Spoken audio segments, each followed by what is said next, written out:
त्रिमूर्ती चौकात जिल्हाधिकारी कार्यालयासमोर जुनी पेन्शन मागणीसाठी एक दिवसीय धरणे आंदोलन करण्यात आले।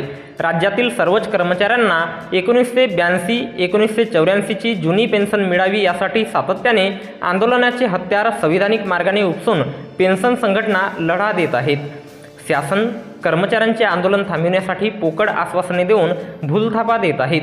याची पुन्हा एकदा प्रचिती कर्मचारी संघटनांना आली असल्यामुळे दिनांक 15 जुलै 2024 रोज सोमवारला सकाळी 11 ते सायंकाळी 5 वाजता दरम्यान भंडारा शहरातील त्रिमूर्ती चौक येथे जिल्हाधिकारी कार्यालयासमोर एक दिवसीय धरणे आंदोलन करून शासनापर्यंत पेन्शनची तीव्र मागणी पोहोचविण्याचे काम धरणे आंदोलनातून करण्यात आले।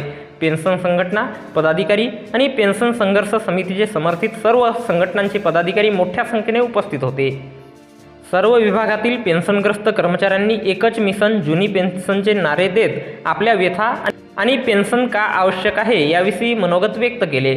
येत्या 2 महिन्यात जुनी पेन्शनची मागणी पूर्ण न झाल्यास कर्मचारी वोट फॉर OPS मूव्हमेंट राबवून सत्ताधाऱ्यांना उलभवून लावण्याचे काम करतील असेही या धरणे आंदोलनाच्या निमित्ताने सांगण्यात आले। आंदोलनाची सुरुवात राष्ट्रगीताने आणि मृत पेन्शनग्रस्त कर्मचाऱ्यांना श्रद्धांजली वाहून करण्यात आली।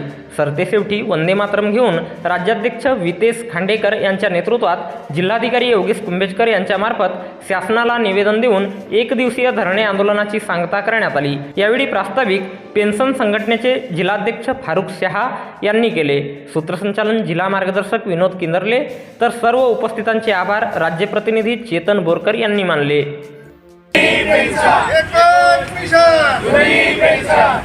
आमच्या हक्काचे नाही कुणाच्या बापाची, पेन्शन आमच्या हक्काचे नाही कुणाच्या बापाची, पेन्शन आमच्या हक्काचे नाही कुणाच्या बापाची।